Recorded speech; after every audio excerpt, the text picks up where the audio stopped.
Let's go ahead and start. My clock's a little ahead of that one on the wall. Okay, so there's the homework list, which hasn't changed from last time, but I moved this due date back, so this is the first homework on integration.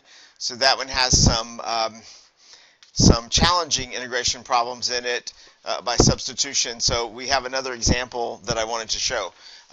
So I moved this back to Wednesday evening, and then this one we're just talking about today, so that due date will probably change too, but I haven't changed it yet. So, I mean, when I post these things, it's, it's kind of like the earliest possible day, and then usually I have to go back and switch them once we see where we actually are. But this section we'll start talking about today. This one is pretty, I think, maybe not as bad as the integration homework. And then, of course, these two homeworks that are due at the time of the test. So far, the test is still going to be February 19th, so that's 2 weeks from Wednesday. I need to be thinking about your review sheet, so I'll try to get to that quickly so that you'll have a focused way of preparing for the first test. But of course, there's be some things on that review sheet that we haven't discussed yet, because we'll be introducing material right up to the test. All right, so that's where we are with the homework assignments. So nothing due quite yet today, right? Due Wednesday at midnight. So you'll still have a chance to ask homeworks on this assignment. But do you have questions about that one now? So I still have an example to do. So that could answer some questions if we have questions. Any other questions about that one? I haven't looked and seen how much progress has been made on that, so I hope y'all are working on that steadily so you'll have a good score like on the first homework assignment. I did start adding some flux dollars, so some people have visited Taylor, so I put those in. That did not include last week, but it includes before last week, so there are some just a few flux dollars put in, okay? All right. So we're going to go right into the notes, unless y'all have other things. So I want to finish up an example from integration, kind of a complicated example, and then we'll start talking about exponential functions. And we'll be doing sort of similar things that we've done so far, but in the context of what are known as exponential functions. All right, so we hadn't tried this example, finding an antiderivative for this function. So, and this one's pretty tough. So, and you do have an example like this, I think, in the homework, or something, if not exactly like this, then pretty darn similar to this one. And in the notes now, there are a couple of other examples. Well, one other example. That's also a challenging one. So there is so we're not going to do this one in class, but there's a problem very similar to this one in the homework assignment, that integration homework assignment 5.2, but there is a video for that, okay? So when you encounter that problem in the homework, a problem that looks like this one, remember there's a video for that problem, and it's 4E. So so you know where to look for those videos, right? They're on the they're at the top of the assignment, either under instructions or descriptions. Let me open this one, make sure it's there, but I'm pretty sure it is. So again, see at the top, right? You'll have to open your instructions or your description, and under the description, there's the example 4E as numbered in the notes, and that's going to be a substitution example, okay? So that date is an old date because this example has been around for a while. And so here is the problem number 8, like the one I'm going to show you right now in class. And then where is the one like 4E? See if I can find that one. Is that one still in here? I thought there was one very similar to that in that homework assignment, but now I don't see it.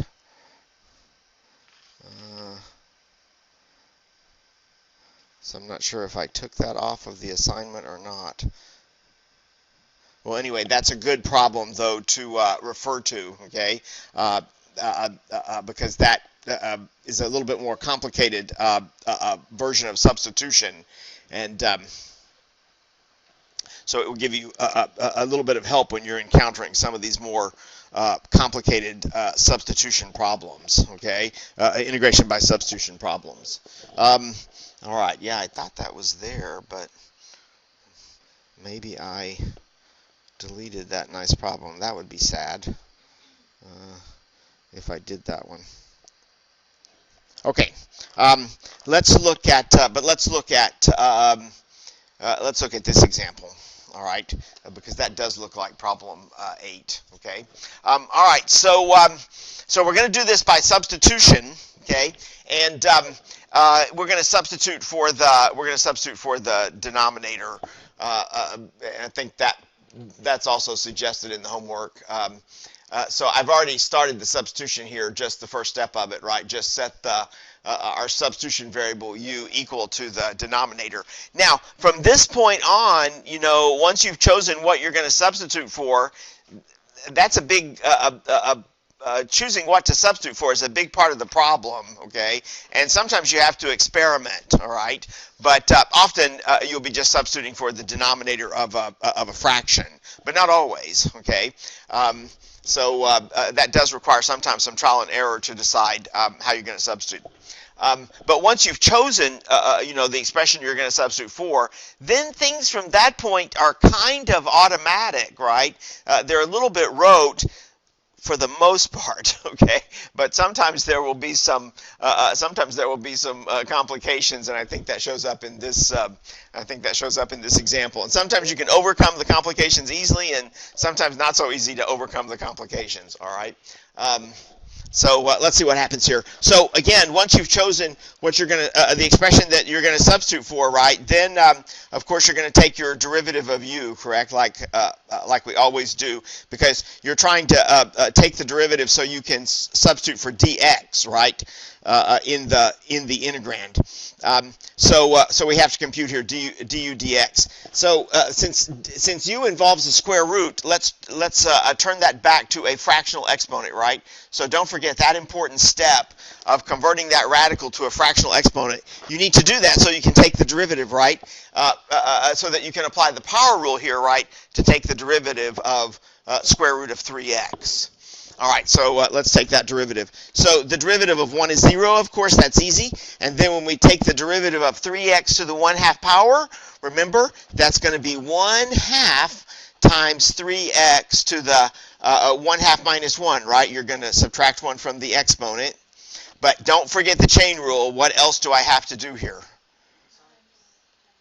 Multiply by 3, right? So you have to multiply by the derivative of 3x, okay? So keep that in mind, right?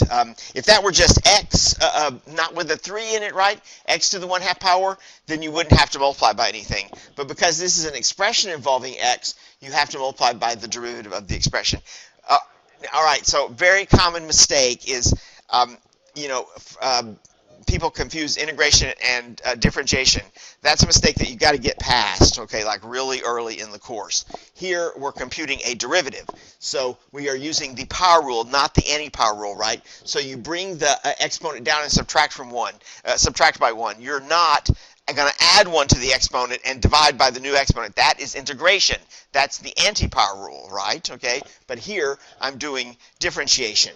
All right, let's see. So how does this derivative simplify? So it's going to be 3/2, I guess, 3 times 1/2, and then this is 3x to the minus 1/2 power, right? But you can rewrite that as 3/2 times 1 over the square root of 3x, right? The negative exponent gives you the reciprocal. So that's 1 over 3x to the 1/2 power. But remember, 3x to the 1/2 power is the square root of 3x. So you can write your derivative like this. Just 3 over 2 times the square root of 3x. Now you have to solve this equation. Remember, this is all the same equation now, right? Du dx is equal to this. So now you have to solve this equation for dx.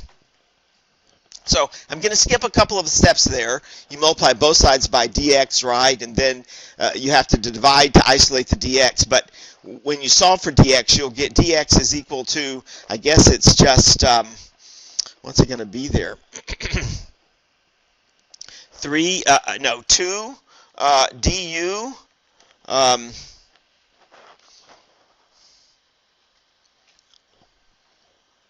What is it going to be there when you solve for dx?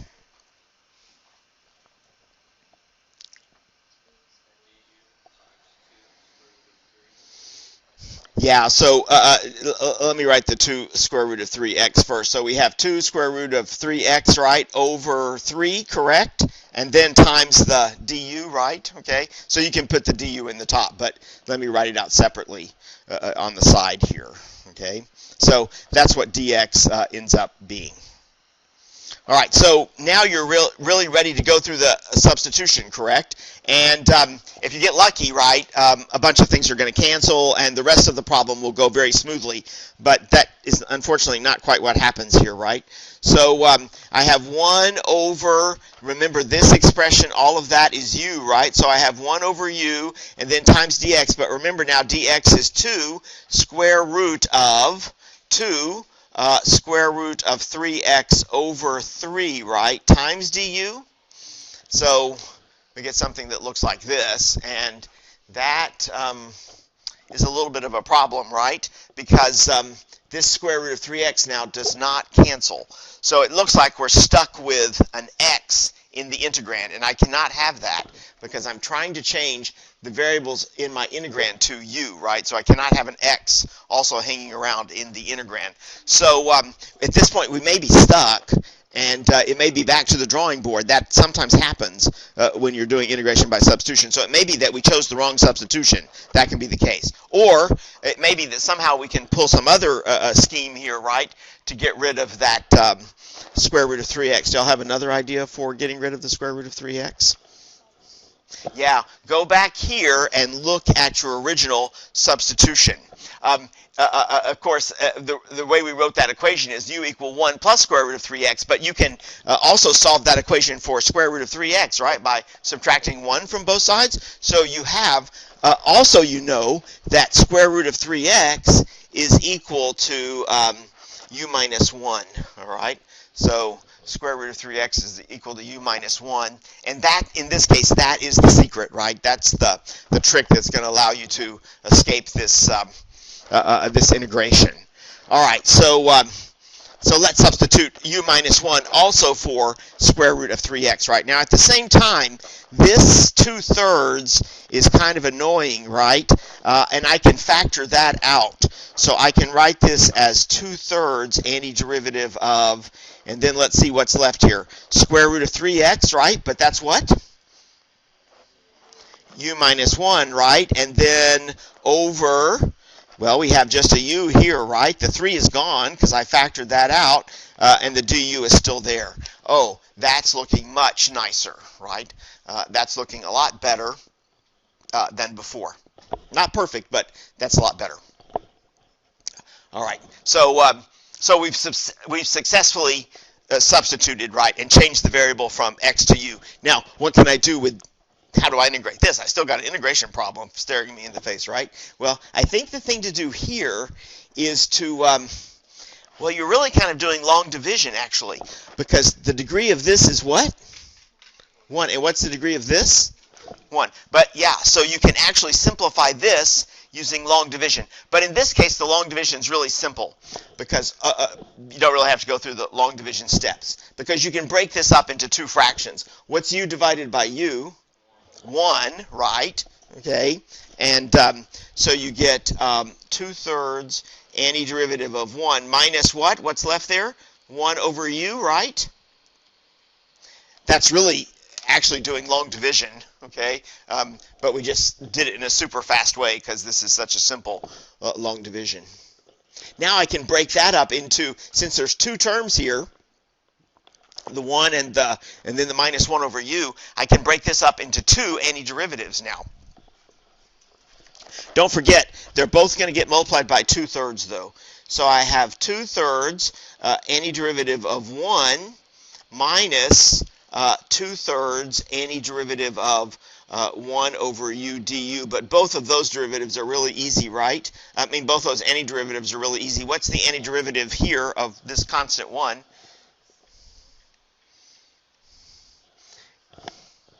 Yeah, what happens when you just integrate just a constant?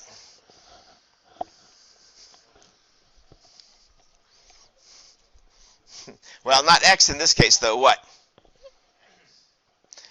U, right? Okay, right. The variable is u, not x, right? X has gone away for a while, right? Yeah. So when you take the antiderivative of 1, you just get u. Okay, just plain u. You can, if that were just, if this were dx, when you integrated 1, you would get x. Okay, but this is du, so when you integrate it, you get u. All right. That's kind of obvious, right? And you see you can check yourself really easily, right? What's the derivative of u? 1. So the antiderivative of 1 is u, right? Okay. Now, what's the antiderivative of 1 over u du? That's the one that we've been practicing so frequently, right? What is that? That's easy, right? So that's the natural log of the absolute value of u, right? And then plus the constant. And now we just finish this off, right, by switching the variables back to u. So let's see, u is what? I already forgot. Was it 1 plus square root of 3x? Yeah, there it is, right? So u is 1 plus square root of 3x. So you have 2/3 times 1 plus the square root of 3x, and then minus 2/3 times the natural log of the absolute value of 1 plus the square root of 3x.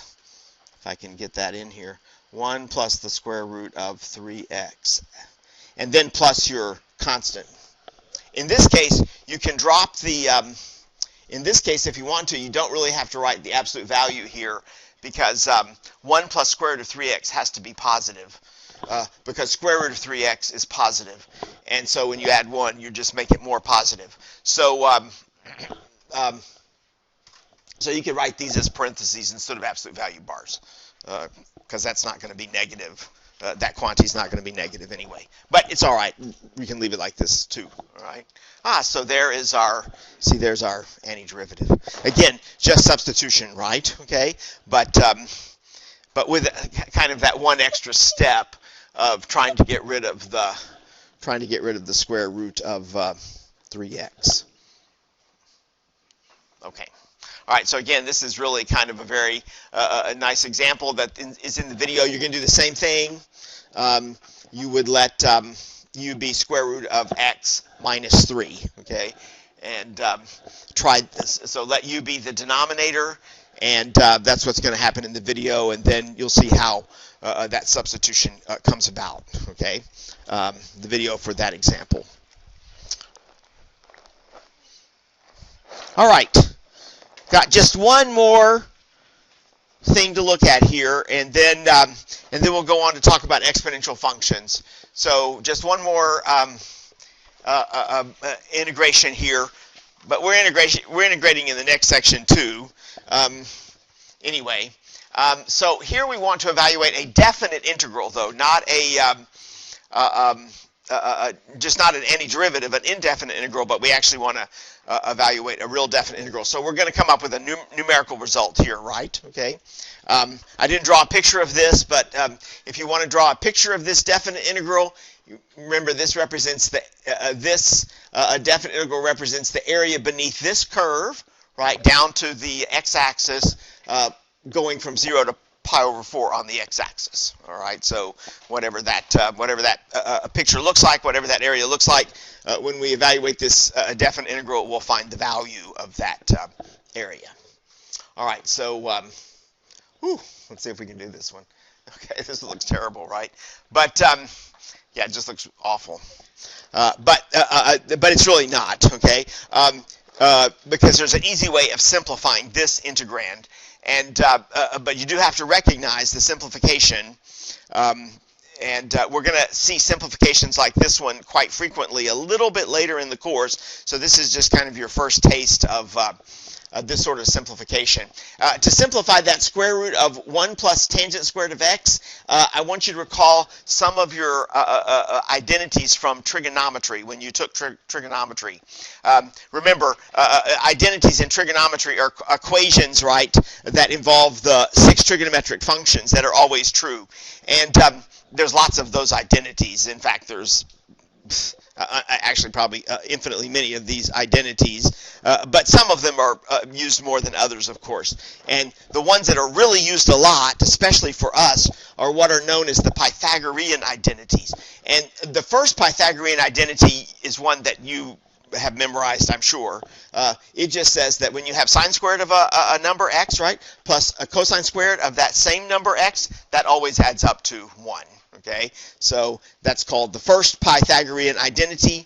The reason it's called the Pythagorean identity is because it looks like the kind of like the Pythagorean theorem, right? You know, a squared plus b squared equals c squared. And in fact, it really is the Pythagorean theorem. This identity is derived directly from the Pythagorean theorem. Okay, all right. So I know you're familiar with that identity from Trig, because that's the most famous Trig identity. But there's a second Pythagorean identity also that I bet you learned, but you probably didn't learn it as well because you just don't use it as much as this one, okay? But that's this identity, okay? So, and it turns out we're going to use this one, I think, more than this one.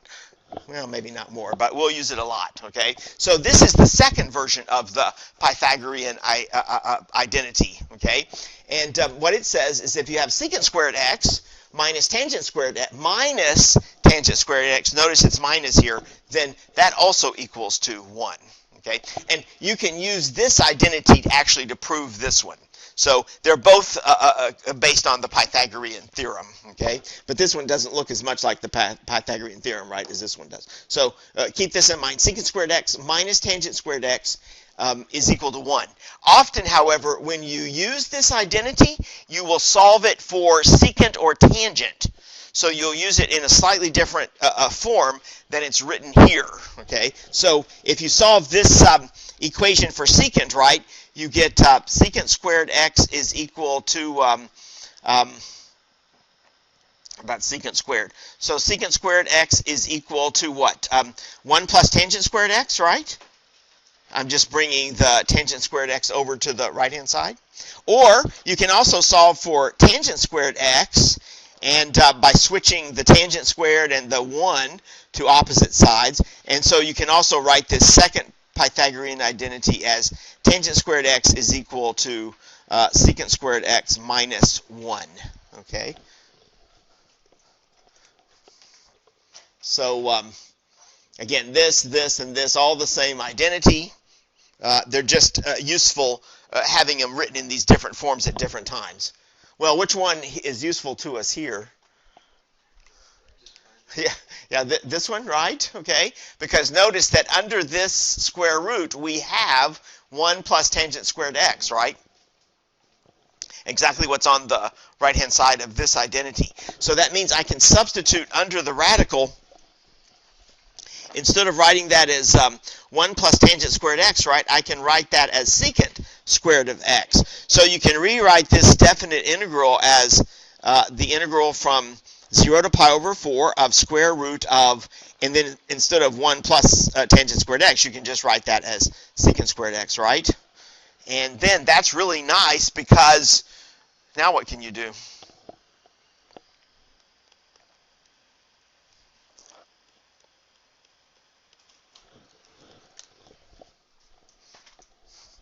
So how can you further simplify this?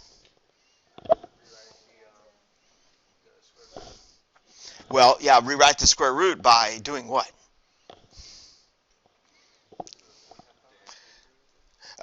Well, yeah, you could write square root as 1/2 power, but at this point, you can really eliminate the square root altogether. Why? Yeah, that's right. It's a square inside, right? Yeah, you're taking the square root of the secant squared, correct? Okay, so you're taking the square root of a perfect square. So that means you can just extract secant x from under the square root, right? Okay, whenever you have the square root of a perfect square, right, you can simplify the square root. So this is really just the integral of secant x, right? And now that should be a lot easier for us to deal with. And in fact, it is a lot easier for us to deal with because remember last time we wrote down a table, right, of the antiderivatives of the 6 trig functions, okay? The only one we actually showed how to derive was this one, I think, okay? This one you can derive in the same way. I didn't show you how to derive the antiderivative of the secant or the cosecant. That requires a few more steps, all right? But nevertheless, here they are, okay? So, so we know what the antiderivative of secant x is. It's going to be just what? Natural log of secant x plus tangent x, and then, of course, plus a constant, because that's just a general antiderivative, right? Okay. So see, now we can write down the antiderivative that we use to evaluate that definite integral just really fast, all right? Okay, because we know the antiderivatives now of the 6 trig functions. All right, so, let's put that. So what was that? Natural log of absolute value of secant x plus tangent x, right? So to evaluate this definite integral, it would be natural log of secant of x plus tangent of x, right? And then we want to evaluate that from 0 to pi over 4, okay? So the calculus part of this now is finished, right? Remember, you don't need to deal with the constant here, right? Because this is a definite integral, so you can drop that from the antiderivative. So there's your antiderivative, and you evaluate that from 0 to pi over 4. So the calculus part of the problem now is done, okay? The rest of this is going to be a little bit of arithmetic, not a lot, and then a little bit of trigonometry, right? Because we have to plug in the limits of integration, right, into the into our antiderivative, right, and then take the difference. Okay, so well, let's write that down, and then we'll have to remember some facts from trig, right? So I'm going to have the natural log of the absolute value of the secant of pi over 4, right, plus the tangent of pi over 4, okay, and then minus natural log of the secant of 0, right, plus tangent of 0.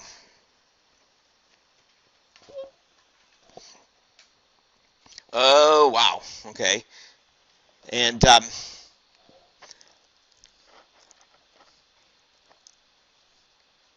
so we can evaluate this. So there it is, okay. Whatever that number is, that's the value for that definite integral. So that's the area under that curve, square root of 1 plus tangent squared x, right, from 0 to pi over 4. All right. Now with a calculator, this won't be too bad, right? You just have to calculate, secant of pi over 4, tangent of pi over 4, secant of 0, and tangent of 0. So you can do this easily with a calculator. But let's see if we can do it without a calculator. So let's see if we can recall how to do this without a calculator, because 0 is a special angle, and pi over 4 is also a special angle, right? Okay, so we should be able to jog our memory. Let's see if we can. We should be able to jog our memory, right, and figure out without using a calculator what secant and tangent of pi over 4 are, and what secant and tangent of 0 are, okay? So I think we can figure that out if y'all haven't already figured that out, all right? Since this is secant and tangent, and we don't work with secant and tangent all that frequently, correct? You may want to convert these back to what? Sine and cosine, right, okay? So you may want to convert this back to sine and cosine. You may find that you may find that helpful. Okay, so let's come off to the side here a little bit and see what we can do here. So secant of pi over 4, that's going to be the same as, how does secant relate to the other trig functions? What's the basic definition of secant? 1 over what? Almost 1 over cosine, right? Secant is 1 over the cosine. So secant of pi over 4 is 1 over the cosine of pi over 4. Now if I can just remember what cosine of pi over 4 is, right, I'm in great shape. What is the cosine of pi over 4? Square root of 2 over 2. So I hope you can remember that, okay? Cosine of pi over 4 and sine of pi over 4 are the same, square root of 2 over 2. All right? That's one that you use quite frequently from trig, okay? All right, so this is 1 over the cosine, though, of pi over 4, so we get the reciprocal of the square root of 2 over 2. That's 2 over square root of 2. All right, so that gives us a clue. What about secant of 0, then? That's 1 over the cosine of 0, but what's cosine of 0?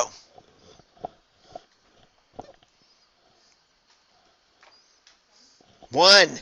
Yay, someone said it right. So we get 1 over 1 here, which is 1. Oh, that was pretty easy. All right. Oh, I see y'all are going to have a little bit of refreshing on your trig values of your special angles. Yeah, we use trig functions a lot in here, a lot more than you did in Calculus 1.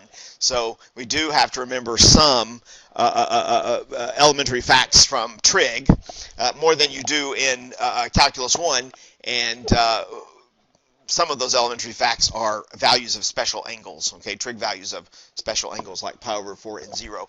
Let's try tangent. So I think maybe you can remember that one. So let's see, tangent of pi over 4. So what's the basic definition for tangent? Right, that is sine over cosine, right, okay. So it's sine of pi over 4 over cosine of pi over 4. And of course, what's important about the sine of pi over 4 and cosine of pi over 4?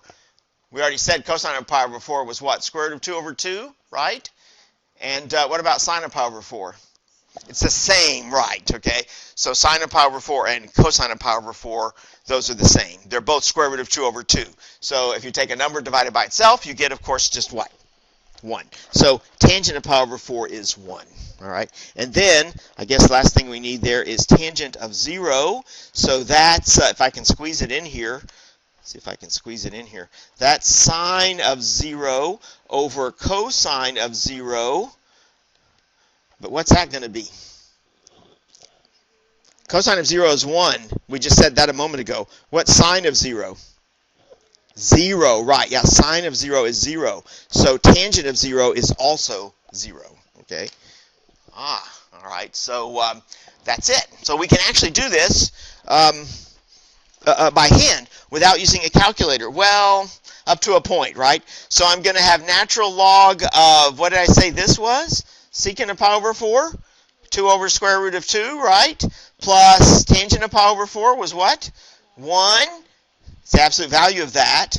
I guess that number is already positive, so we really don't need to take the absolute value, right? Because 2 over square root of 2 plus 1 is already positive. And then minus natural log of absolute value of what? Secant of 0? What did we say? 1. And what was tangent of 0? 0, right. But what's that? That's just natural log of 1. And what's the natural log of 1? Yeah, this is all just 0, right, okay? Natural log of 1 is 0. So this you can just wipe out, and there it is. It's natural log of, this number is positive, so I can drop the absolute value bars. 2 over the square root of 2 plus 1. Now, you will need a calculator because you're not going to be able to evaluate the natural log of this without a calculator, okay? So use a calculator to get a decimal estimate for 2 over the square root of 2 plus 1, and then take the natural log of that. And there is your there's your decimal approximation for your answer. But there's the exact answer, okay? The natural log of that number is exactly the area under that original curve, square root of 1 plus the tangent squared. Okay. Well, okay. So I need to I need to give you all a little bit of information to remind you about trig values of special angles. I was sort of anticipating that, okay, because people don't retain that very well after they finish their whatever class they learn trig in, okay. But you'll remember it. You'll refresh yourselves on that fairly quickly, to the extent that we need it, okay. All right. Okay, so well, that's it for these notes. All right, so so there are all the examples, at least initial examples of integration. I'm going to show you. All right, this is an important homework assignment. So this 5.2 homework assignment is really important because we're going to revisit these ideas that we're practicing in this homework assignment repeatedly throughout the class. So try to do your best on, of course, not only getting the answers right, but understanding what you're doing right when you're solving the problems. Okay, try to make sure that you really do know what you're doing right. Sometimes you can get the answer right and still be vague about, why you're doing what you're doing. So try to make sure you have a decent understanding of what it is you're doing in this 5.2 homework. Okay. All right. Well, we're going to switch now to the next section, and you'll like this one. It's a little bit easier, I think. We're going to look at a new type of function. So I guess the only function we've really introduced completely new in the class is a natural log function, right? Okay, but now we're going to look at a new function, but it's closely related to the natural log function. All right, so recall, this is just a little bit of preparation, but we don't need this too much. Okay, recall that two functions, f and g, are said to be inverses of one another. So if you have to have a pair of functions, they're said to be inverses of one another if, when you apply one of the functions to the other function, the functions cancel each other and leave you with just x. Okay, that's what this equation is saying. Okay, so when you apply, that is, when you compose one function with the other. Okay, so here I'm applying the function f to the function g, all right, or vice versa. If I apply the function g to the function f, the same thing should happen in both cases if the functions are inverses of one another. What will happen is the two functions cancel each other and you just get left with x, all right? So inverse processes are really familiar in mathematics. We use them a lot, okay? And this idea of inverse functions is just kind of a way of sort of formalizing that idea. So when I say we use inverse operations a lot in mathematics, we do, right? You learned that from the very beginning of when you're studying math. I'm talking about right in first grade.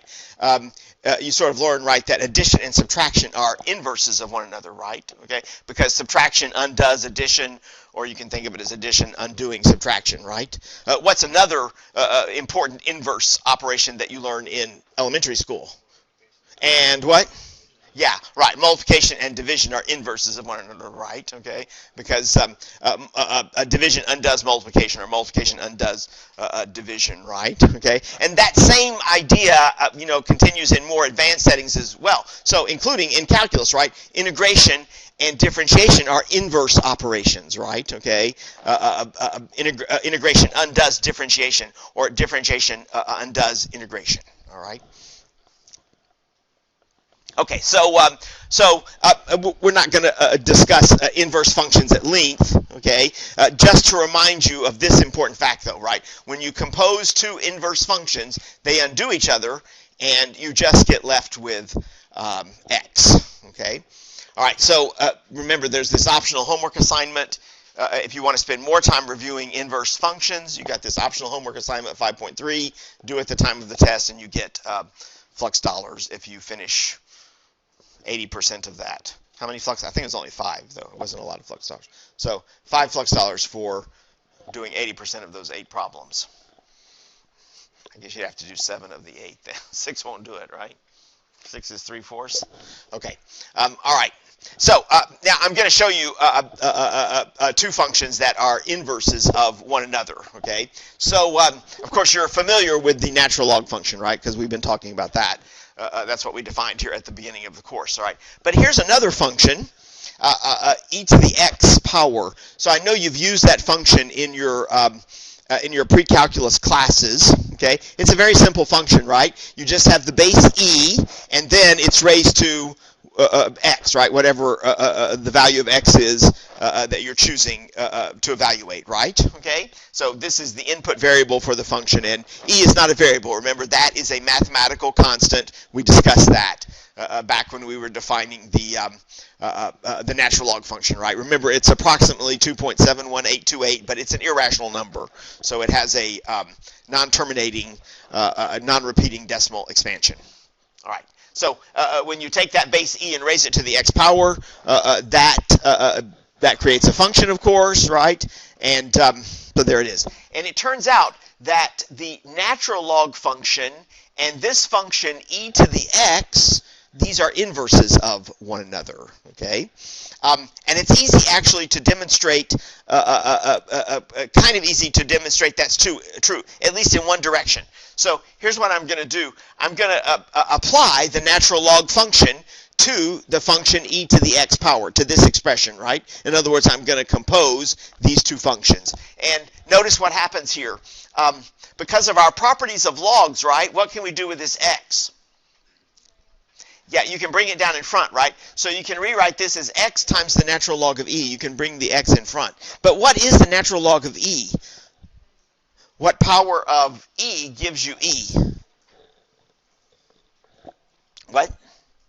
1, right. So natural log of e is 1.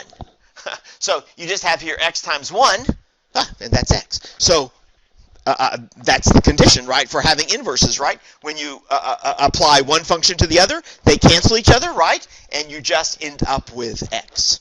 Now, actually, you have to, technically, you have to demonstrate it in the other direction as well, okay?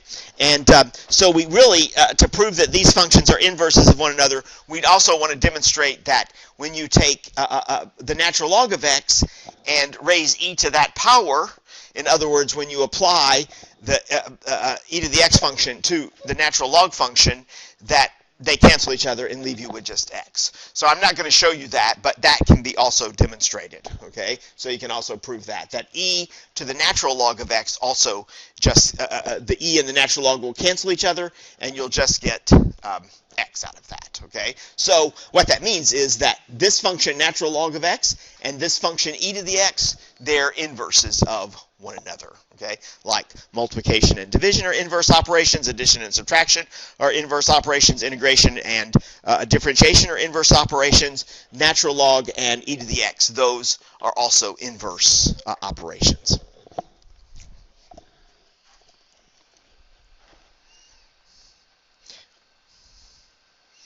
Let's use that fact immediately, okay? The fact that these two functions are inverses of one another. This is one place where inverses are often used, and that's to help us solve equations, okay? So we frequently use inverse operations to help us solve equations. That's one of the reasons mathematicians are interested in inverses. So let's look at this equation. 7 is equal to e to the x plus 1, and I want to solve this equation for x, right? So I'd ultimately like to end up here at the end of this process. I'd like to end up with, something like x equals to some number, right? To solve the equation. But you notice what complicates that, right, is what complicates, solving for x here, isolating x, right, is the fact that x is in this exponent, you see, okay? And but at the end of this solution process, I have to have the x out of the exponent, right? Because I've got to just have x equals to something. So that's why this equation is a little bit tricky to solve. It's how do we get the x out of the exponent? But that's where our knowledge of inverse functions really helps us, right? Okay? Because what is the inverse of e? Natural log. So what I'm going to do here is apply natural log to both sides of the equation, okay? Of course, you have to do it to both sides, right? So if 7 is equal to e to the x plus 1, then natural log of 7 should be equal to natural log of e to the x plus 1, right? And now, of course, the reason I did that, of course, is, again, natural log and e, those are inverses, right? So what happens over here on the right-hand side? Ah, that's right. These two things cancel each other, see, very nicely. And we end up with just what here? X plus 1 is equal to natural log of 7. And see, I achieved what I wanted there because now the x, you see, is no longer in the exponent, right? So I can now easily solve for x just by doing what? Subtracting. Also an inverse operation, mind you. Here I'm adding 1 to the right-hand side, so I'm going to undo that by subtracting 1 from both sides, correct? Okay? Applying the inverse operation for addition. So I subtract 1 from both sides. And so I end up with x equals 2. I'm going to write it as minus 1 plus natural log of 7. You could write natural log of 7 minus 1. Of course, that's the same thing. But sometimes that's a little bit confusing. If you write natural log of 7 minus 1, sometimes people look at that and think that's natural log of 6. So to avoid that kind of mistake, I'm going to put the minus 1 first. So minus 1 plus natural log of 7. There is our solution to the equation. Now, what is that number? I don't know, okay? But you can estimate it with your calculator easily, right? Okay, your calculator knows what this is. Just calculate natural log of 7, right, with your calculator, and then subtract 1 from that, right? So you can get an estimate for x. What is that, in fact? So x is approximately, that's my symbol for approximately, by the way, that little wavy line there. That's called a tilde. So x tilde, what? What's natural log of 7 minus 1 according to the calculator? Point what? So about 0.95 approximately? Okay, all right.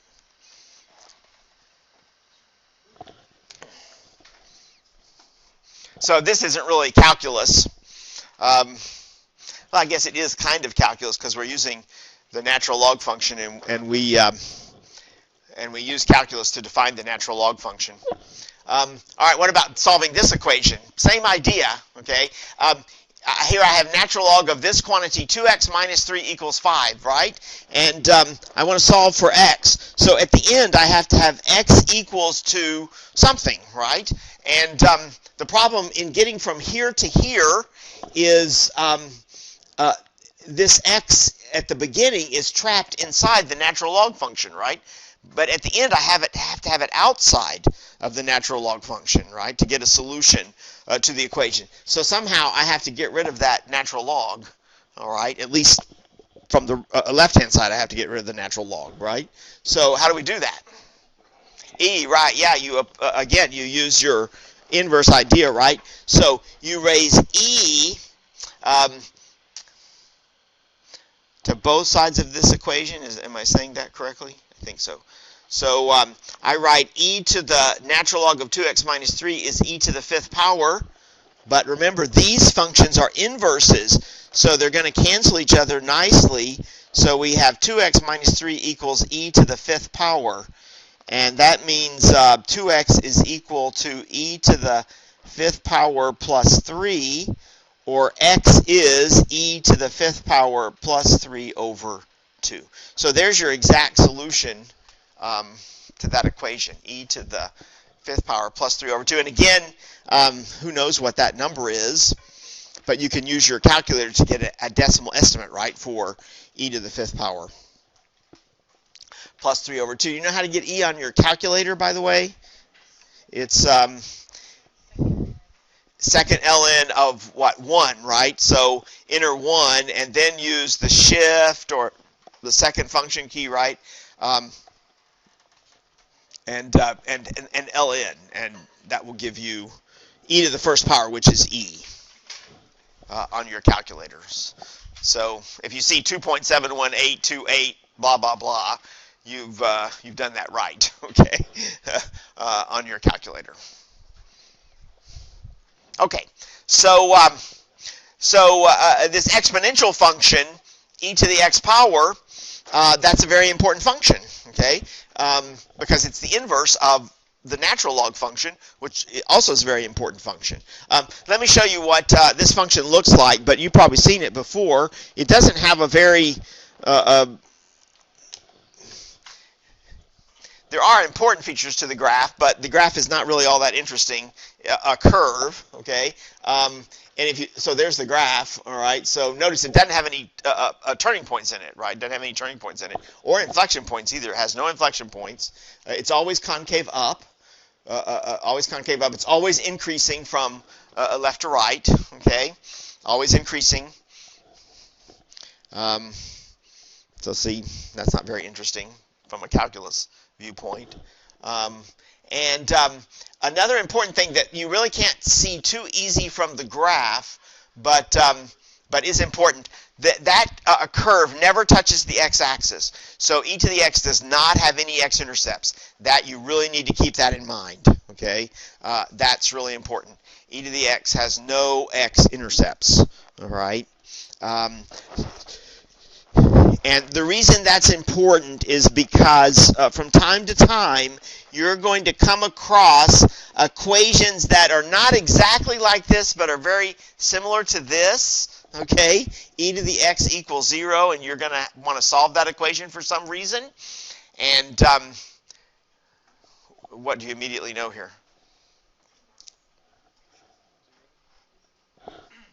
Well, x isn't 0, because at 0, this function, e to the x, is up here at 1. So 0 is not the solution. There are no solutions, okay? That's what I just told you, all right? Okay. This function has no x-intercepts. It never touches the x-axis. That means this equation has no solutions. There are no values for x. They're going to make that curve 0, okay? Never going to touch the x-axis. So this equation has no solutions. You're going to keep that in mind. That's going to save you a lot of a heartache in the future if you keep that fact in mind, all right? No solutions to that. So don't write x equals 0 as the solution, because if you plug 0 in for x, you'll get e to the 0th power, but e to the 0th power is 1, okay, not 0. All right, so that function always increasing, no turning points, always increasing from left to right, always concave up from left to right, okay? Concave up from left to right, no x-intercepts. No x-intercepts.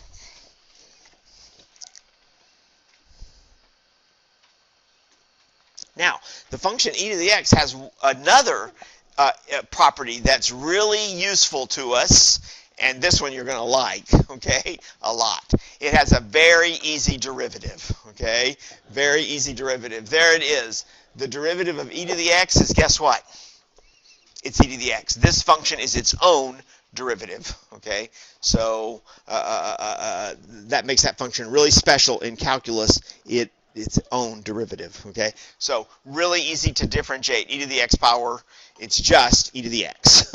So that'll be as easy for you as remembering the derivative of x is what? 1, right, okay, yeah. Or the derivative of 1 is, no, derivative of 1 is 0, right, yeah. Derivative of 1 is 0, right, okay. So those are easy facts to remember. Well, this one easy too. Derivative of e to the x is e to the x. Now, you usually don't encounter that derivative in that straightforward a fashion. So usually what you're going to get is the derivative of e raised to an expression. So it won't be just x, but it will be an expression involving x. But that's also easy to differentiate just by the chain rule. So if you want to calculate the derivative of e to an expression, right, you just repeat e to the expression, but then you have to multiply in the derivative of the expression because of the chain rule. So you have to multiply in the derivative of this. That's if you're raising e to a power other than just x, other than something easy as x. If you want to write that down not in words, here's the way the book would write it down. So the derivative of e to the u power is e to the u power again. You just repeat e to the u, and then times the derivative of whatever the exponent is. All right? And that comes about because of the chain rule. Be careful, though, that don't get carried away here. What's the derivative of, for instance, e to the 2 power?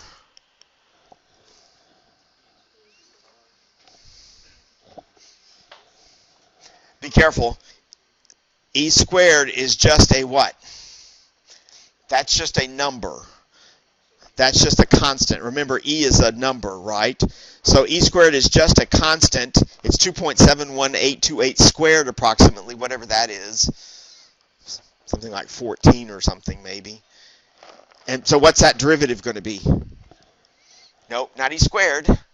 What's always the derivative of a constant? 0, right, okay? Just like the derivative of 1 is 0. Y'all told me that just a second ago, right? The derivative of 1 is 0, right? This is just like taking the derivative of 1. You're going to get 0. Yeah, remember, this is a number. This is a number, just a number. But if you have an x in the exponent, that's no longer just a number, right? X is a variable.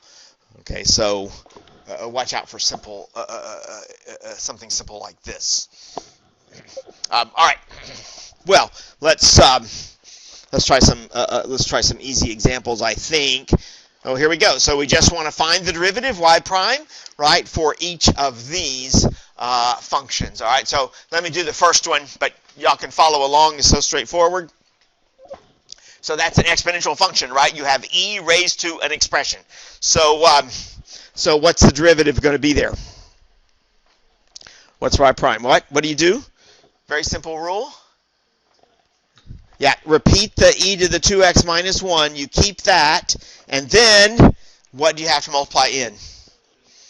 The derivative of the exponent. What's the derivative of 2x minus 1? 2, right. So that's it. There is your derivative. Just that easy, right? See when that's easy, right? Okay. So you just get 2 times e to the 2x minus 1. Okay. All right. So now we're going to try this one. Okay. We'll let you do that one. E to the minus 3x. So you're going to do it the same way, but we're going to take a little break here. Okay. So let's take a break for 5 minutes. And if you want to be working on this during the break, that's fine. Okay. And then we'll come back and do that one. All right.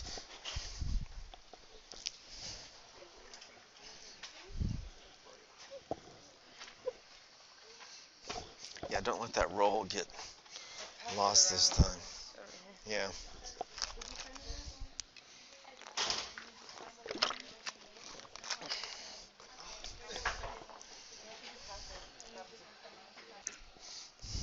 All right, so let's go for it here and try our first experience here with differentiating exponential functions. But I want to make a suggestion here, but this is just a general calculus suggestion, right? So there's nothing special to this problem. That exponent, remember, ultimately we're going to want to differentiate that because that's just part of the process, right, of differentiating exponential functions. And so to differentiate that exponent, minus 3 over x, it's easier if you write that as minus 3 times x to the minus 1 power.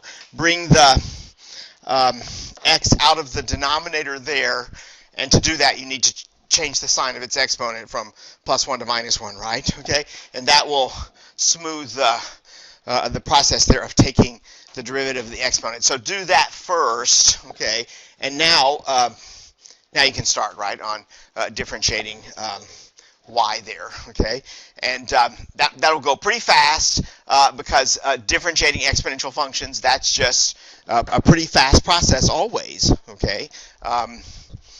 You won't, this will be one of your favorite things in the class, one of the easy points usually on an exam, okay. Differentiating exponential functions, unless it's really embedded in a harder problem, all right. So Taylor and I will watch you a little bit, okay, as you're doing this.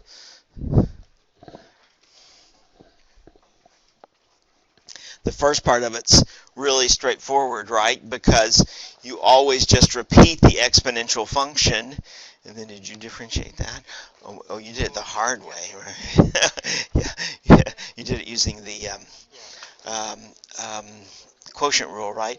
But if you had rewritten this as I suggested there, right, like this, then you could have used the power rule, right? Oh, I see. Okay, yeah, same thing, right? Okay, so there, yeah, that's right. That's it. That's done. Yeah, great.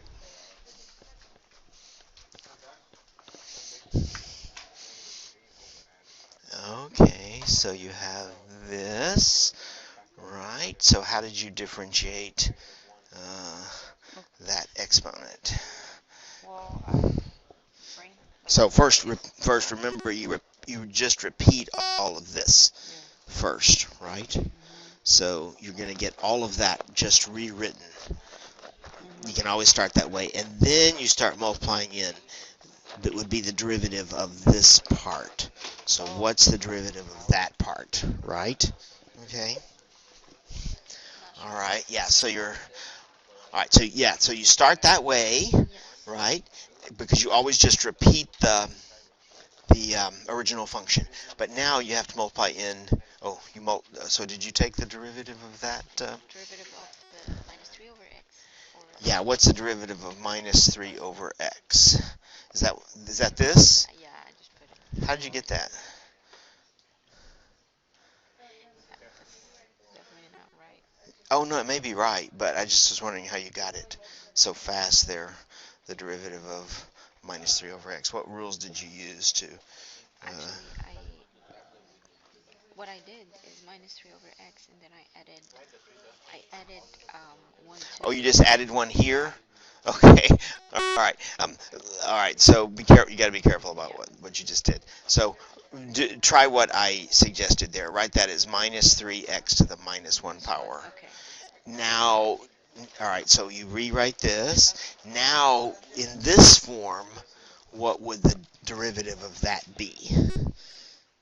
So how do you take the derivative of that? We just add 1 here and multiply it by the... No, that's integrating. Oh, Yeah, but when we take the derivative, what do we do? we just take the minus 3.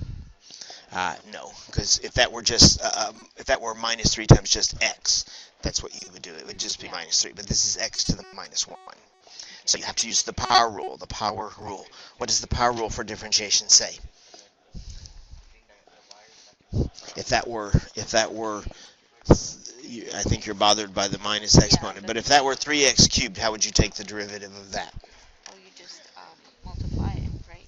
So you would get what? 6. 6x to the power of 2. 9x to the power of 2. 9x to the power of 2? Yeah. So you bring this down and subtract 1 from the exponent. You do the same thing here. Bring this down and subtract 1 from the exponent. Yeah. Okay, right? Did you finish it there? Yes, I think that's right. Pretty sure that's right. Did you get something there? All right. So, no. Okay, so this one, yeah. Well, no. Why are you adding that? I was just like transitioning it over like the steps. Oh, that's an arrow? Okay, yeah. All right, so, but remember when you differentiate an exponential function, right, you always repeat the function first, okay? Then it's times the derivative of the exponent. Times the derivative of the exponent. I think you've got all the pieces there, but you don't have them lined up properly, okay? So when you differentiate this, repeat that first. Okay. Repeat this times, and then the derivative of the exponent. Okay? Right? Remember that rule.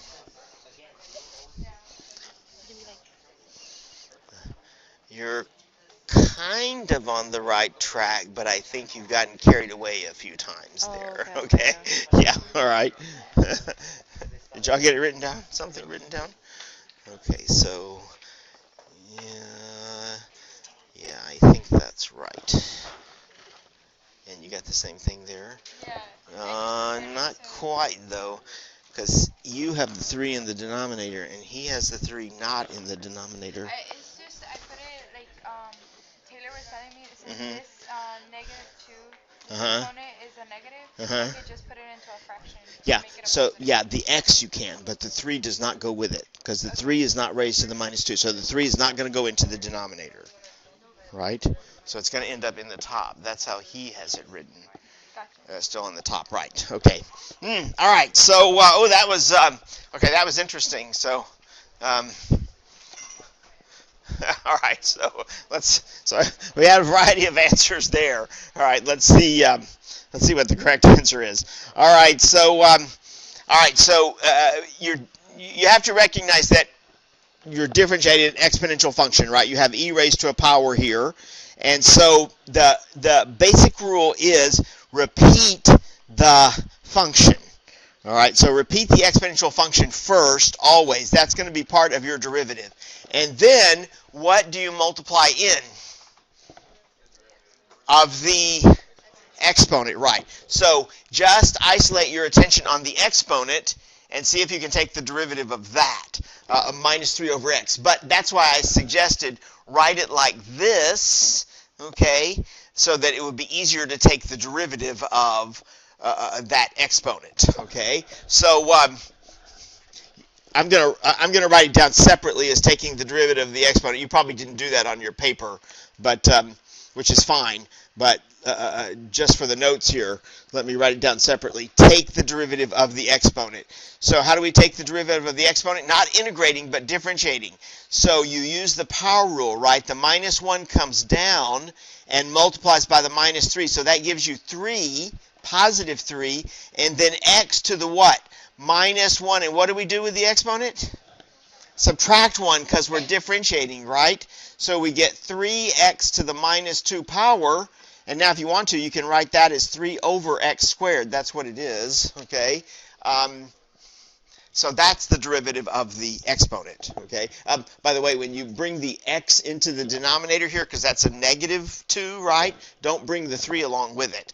The 3 is not raised to the -2 power, so the 3 has to stay in the top, but the x you can bring down to the denominator. So the derivative of the exponent is 3x squared. So that's what gets multiplied in here is 3x squared, the derivative of the exponent. That's it.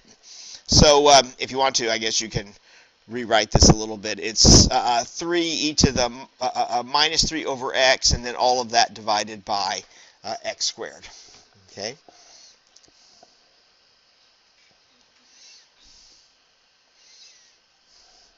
All right. Well, to finish up here, let's look at. May save this one. Let's do part of this problem, because y'all are going to get to do part of this as well, all right, next time. So let's look at this in an applied setting. So this says the projected population of California, which we're calling Y, this is in thousands, so be careful about the units. So the Y here is measured in thousands. This is T elapsed years from 2000, okay? Oh, yeah, T elapsed years from the year 2000. All right, so first question here is, so this is the one we'll do. At what rate will the population be changing in 2020? So not next year, actually, this year, right? Okay, we're in 2020. So this year, according to this model, at what rate is California's population changing? All right. Notice it's not asking you for California's population in the year 2020, right? Okay. It's asking you what is the rate of change of California's population in the year 2020. So if it was just asking you for what's California's population, that's really an algebra problem, not a calculus problem. How would we answer that question, by the way? I'm not going to answer it, but if you just wanted to know what's the population this year, how would you go about answering that? Yeah, you'd plug in for T. What would you plug in for T? Be careful there. 20, right, okay? Because remember, this is elapsed years from 2000, so you wouldn't plug in 2020, you would just plug in 20, okay? And then just evaluate that expression, right, okay? But here, we want to know instead, not what is the population in 2020, but what is the rate of change of the population in 2020, right, okay? So, of course, that could be positive, which means the population is what? Increasing, or it could be negative, which means the population would be decreasing, right, according to this model. But how do we answer this question? I mean, in general, what are the steps? What are we looking for here to answer rate of change type questions? Slope of tangent line, better known as what? The derivative, right, yeah, okay. So we're looking for the slope of the tangent line. That's the same as the rate of change, but we find the slope of the tangent line by finding the derivative, correct? Okay, so we have to find the derivative of our population model function. And what sort of function is that, of course? Exponential, sure, right, okay. So that's an exponential function. So what we're being asked for here is to find the derivative, right, okay, of y, right, with respect to, it's t, right, not x. That's kind of just a formality, but let's keep it straight there. All right. So we're being asked to find dy dt, right, and evaluate that at what? T equals how much there?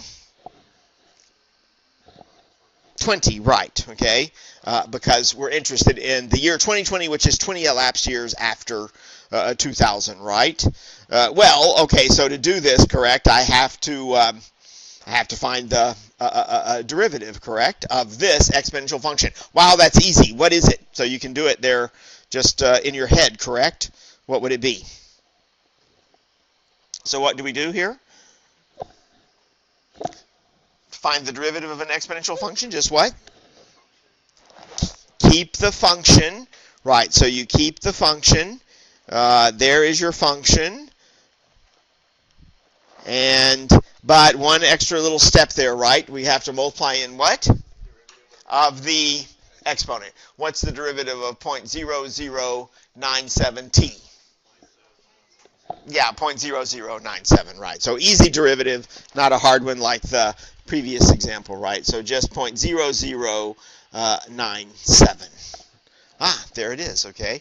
And evaluate that when, I'm using the old-fashioned notation for evaluating expression, so I'm putting that vertical bar, right, and then putting the value of the variable there, right, as a subscript, okay. So we want to evaluate this expression when t is equal to 20. You could also put the expression in brackets, and rather than just the vertical bar, you can put the expressions in brackets and write the value of the variable as a subscript here. Means the same thing, okay? This just means what is this equal to when we plug 20 in for t, okay? All right, so I want someone to calculate that, if you would, for me there, okay? Can someone do that quickly? All right, maybe not so quickly, right? But try that one. What's this next question asking you, though?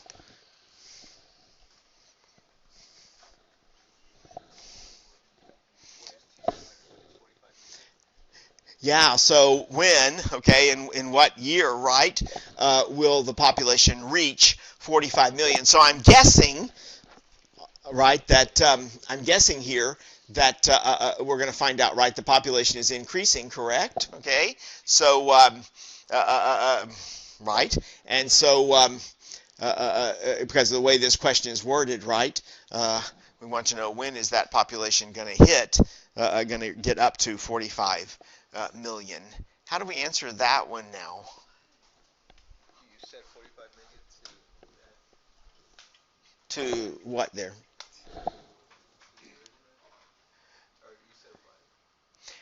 That's right. You're going to set y to 45 million, correct? Okay. All right. So don't set the derivative to 45 million, right? Okay. Because again, there's the derivative we just calculated, right? Don't set that to 45 million and try to solve, because the derivative again tells you what? The what of the population? The rate of change of the population, right? Okay, but it's not asking for the rate of change. When is the rate of change of the population 45 million, right? It's asking when is the actual population itself going to be 45 million. That's the original equation, right, that gives you the population. So you would set the population there to 45 million. Now, so you're going to write down an equation something like this. 45 million, right, is equal to this 34,696, right, E 0.0097t. But you must be careful about how you express the 45 million, because if you don't express that properly, you're going to come up with a weird answer. Remember, in this formula, the population is Y is given in what? Thousands, okay? So you must convert the millions to thousands. The way you do that is write out 45 million and divide it by 1,000, okay? So before you start trying to solve this equation, take 45 million. Is that 45 million? That's 45 with 6 zeros, and divide it first by 1,000, okay? So you can get the proper magnitude of that number on the left-hand side. What happens when you divide by 1,000 here? I think just a bunch of the zeros are going to cancel out, right? So you end up with, is that 45,000? Yeah, okay. So there's the actual equation that you want to solve. 45,000 is equal to, that looks more sensible, right? 45,000 is equal to, this is also in thousands, right? 34,696, right? E to the 0.0097t. All right, so we're going to try this one next time as just a warm-up, but how do you go about solving that equation? So what's the, we solved equations like this earlier, right? What's the key idea? To do what? I heard natural log, right? Yeah. What do we do with the natural log? Apply it to both sides, right? So we're going to apply natural log to both sides. That's going to be the key step. We do have to do a little bit of prep work first, okay? But the key step here is applying natural log to both sides of the equation, all right? That's how we're going to solve that. Did anybody manage to evaluate this with your calculator? When you plugged 20 in for t there, did you get a value? 408? So do we have some disagreement here? What'd you get, Taylor? 408? 0.6, okay. So, well, let's round that off there. So 409, if I round off to a whole number, okay. So approximately there, 409, right? So, oh, that's interesting. Wow, that tells us the population of California is booming this year, according to this model. I wonder how accurate this model is. So, so what is that telling us about the population? It's increasing at what rate there? 409 watts. Not percent. Not just 409. 409 what? 1,000, right. Okay, yeah. All right. So, see, in California is a big population, so if it increased by only 409, that would be a drop in the bucket, right? Okay. So it's actually increasing by 409,000 per year this year, right, according to this model. Okay, so it's going up very rapidly according to this model. All right, so we have to stop a little bit early today because I have to do something. And so I have to leave a little bit early. So we're going to resume with solving this equation next time, okay, and look at some more examples of differentiating exponential functions. And then, of course, we want to integrate exponential functions. But that also is quite easy because it's easy to differentiate them, okay? What now? Yeah. No. You won't be able to finish that by Wednesday, so I'll have to extend that one. So concentrate first on finish the 5.2 completely by Wednesday. That's when that one is due, okay? All right. So I'll see y'all on Wednesday. Sorry for having to leave early, but couldn't avoid it today.